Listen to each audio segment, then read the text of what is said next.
guys, jumpa lagi dengan Mimin Oyan GG. Mari kita lanjutkan cerita Donghua, Dewa Xiuyan 49. Ayo langsung aja kita ke alurnya. Pada saat wajah cantik permaisuri dipelukannya dan mengenai dadanya, ada sedikit kebingungan di hatinya. Tetapi ketika dia merasakan jantung yang berdetak cepat, sebuah senyum muncul di wajahnya. Cantiknya dan lengannya yang ramping juga memeluk Xiuyan. Dan kepalanya sedikit bersandar di bahu Xiuyan. Pada saat ini, Xiuyan telah menunggu keabadian kaisar. Ini baik. Kemudian suara lembut permaisuri jatuh di telinga Xiuyan, seperti angin musim semi yang bertiup, dan tiba-tiba merasakan kehangatan datang dari wajahnya. Dan Xiuyan segera gemetar.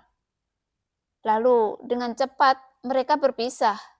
Kemudian dia tidak berani menatap permaisuri lagi. Dia pergi tanpa berbalik. Kepalanya langsung masuk ke dalam gerbang cahaya. Permaisuri sepertinya bisa melihatnya di bawah baju besi dewa palsu. Wajah Xiuyan sudah memerah sampai ke telinganya. Sungguh, pria besar ini lebih pemalu daripada wanita. Permaisuri mengangkat kepalanya sedikit, dan angin sepoi-sepoi menyapu sutra birunya dengan elegan. Dengan wajahnya yang cantik, tak tertandingi. Tapi perasaan seperti remaja ini benar-benar membuatku ingin berhenti. Dan sosok Xiuyan dan 853 muncul di dalam kekacauan di lantai 9. Lalu dia melihat sekelilingnya. Jelas bahwa tempat itu jauh lebih besar. Dan tidak jauh dari situ terdengar suara pertempuran sengit. Ayo pergi, abaikan mereka, kata 853. Xiuyan mengangguk dan hanya meliriknya dan menunggu 853 pergi dulu. Dan dia mengikutinya dari belakang. Jelas karena Xiuyan tidak tahu di mana mereka berkumpul. Namun, tepat sebelum perawakan mereka menyapu 1000 kaki, ada seberkas cahaya yang membumbung ke langit dan langsung menyelimuti mereka berdua. Dan dampak dahsyat yang ingin menghancurkan mereka dengan gila. Tapi hampir dalam sekejap, baik Xiuyan ataupun 853 melarikan diri dari gerbang cahaya itu. Pada saat keduanya meninggalkan gerbang cahaya, beberapa sosok menyerang keduanya dengan tertib. Seolah-olah mereka sudah siap bertarung. Serangan tiba-tiba itu juga mengejutkan mereka berdua. Dan Xiuyan tidak bertarung untuk pertama kalinya, tetapi mulai menghindar dengan kecepatan penuh. Karena sekarang itu adalah kekuatan dewa dan baju besi dewa palsu. Meskipun armor dewa palsu mengandung kekuatan abadi pada saat ini, itu masih tidak cocok untuk dianggap enteng. Lagi pula, dewa palsu dan tombak iblis surgawi, Xiuyan tidak pandai untuk menggunakannya. Kecepatan Xiuyan sangat cepat, tetapi masih ada beberapa serangan yang tidak dapat sepenuhnya dihindari. Dia hanya dapat menggunakan dewa palsu dan tombak iblis surgawi. Namun, ada beberapa pedang berkarat dan beberapa teknik tombak yang belum pernah dilihat 853 sebelumnya. Dan ini jelas merupakan hasil dari evolusi paksa metode penggaris Xiuyan. Meskipun itu agak aneh, tetapi masih ada beberapa efek yang mengejutkan. Dalam hal kekuatan abadi, kekuatannya tidaklah lemah. Duar. 841, cepat mundur. Di sisi lain, 853 berteriak dengan marah. Di bawah baju besi, alis Xiuyan juga berkerut dan kekuatan jiwa ranahnya sudah mendeteksi. Dan sosok di sekitarnya tidak sedikit. Itu yang dia lihat di depannya. Tetapi setidaknya ada 20 aura. Dan bahkan ada cukup banyak aura yang menunjukkan beberapa aura kuat. Mereka sudah membentuk tim yang kuat. Dan itu masih belum diketahui siapa pemimpinnya. Jika mungkin untuk mengumpulkan tim seperti itu, saya khawatir pemimpinnya juga sangat baik. Sosok di sekeliling mereka melihat baju besi di tubuh mereka berdua, dan mungkin itu hal yang bagus. Kudengar itu disebut baju besi dewa palsu. Pada saat ini, sesosok datang dari satu sisi, mengikuti pandangannya dan berdiri sebuah sosok yang cantik, dengan tubuh yang panas dan bahkan lebih banyak dikelilingi api, dan potongan besar itu terkena udara. Sudut mulut Xiaoyan berkedut.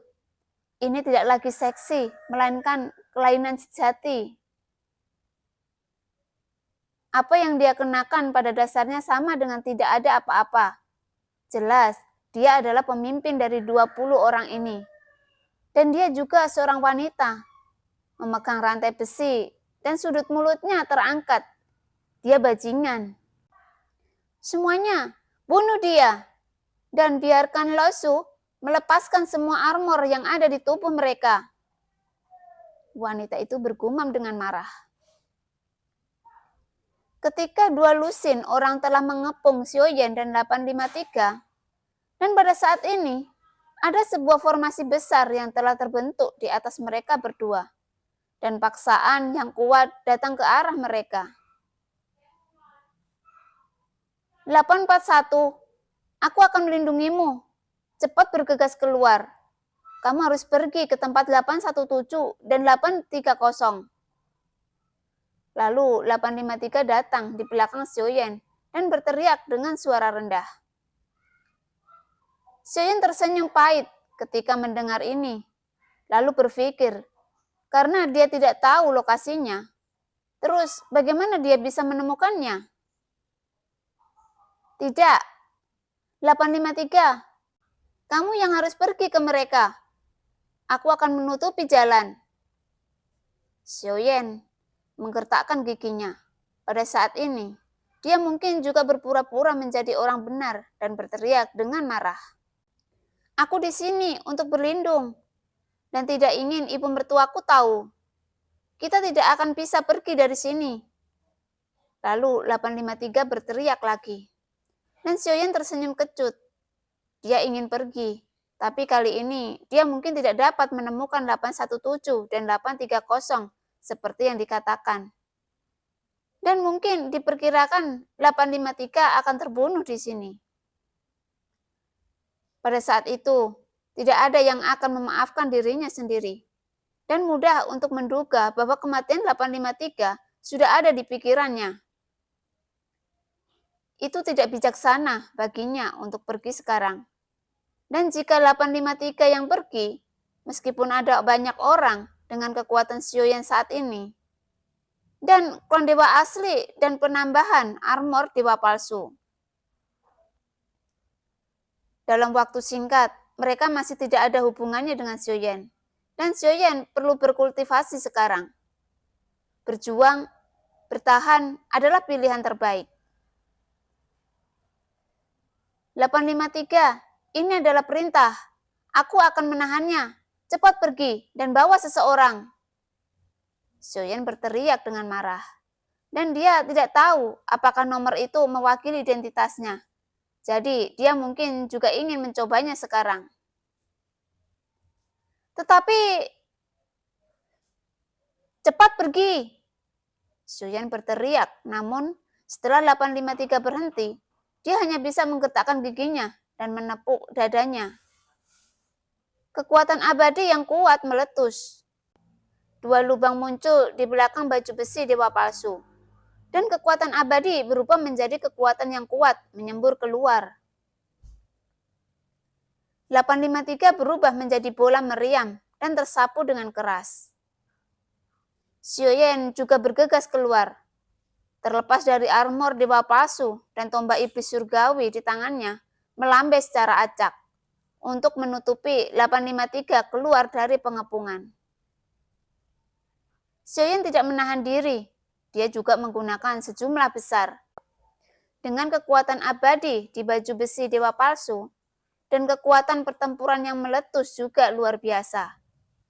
Meskipun 853 tersandung, dia akhirnya keluar dari pengepungan. Yang terakhir melirik kembali ke Xiaoyan yang dikelilingi oleh kerumunan sosok, dan kemudian dengan cepat melarikan diri ke ujung yang jauh. Namun, setelah tersapu ratusan kaki, sosoknya 853 berbalik ke bawah, dan di antara bebatuan di bawahnya ada 4 bayangan hitam yang duduk bersila. 853 berhenti perlahan, menatap mereka berdua yang duduk bersila, dan sedikit mengepalkan tinjunya. Orang ini telah memasuki permainan, dan sekarang adalah waktu terbaik untuk membunuhnya. Suara 83 keluar perlahan.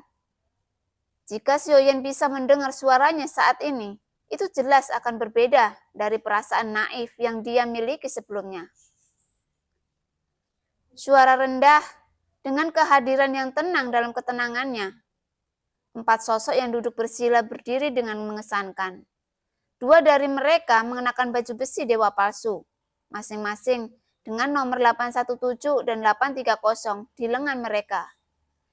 Sementara 2 sosok lainnya secara alami adalah Yonghe dan Yuking.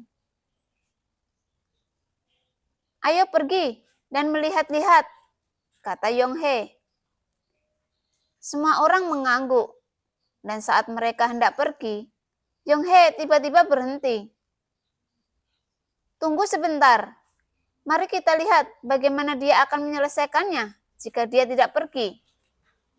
Dan mungkin permaisuri harus mengambil tindakan dalam situasi ini.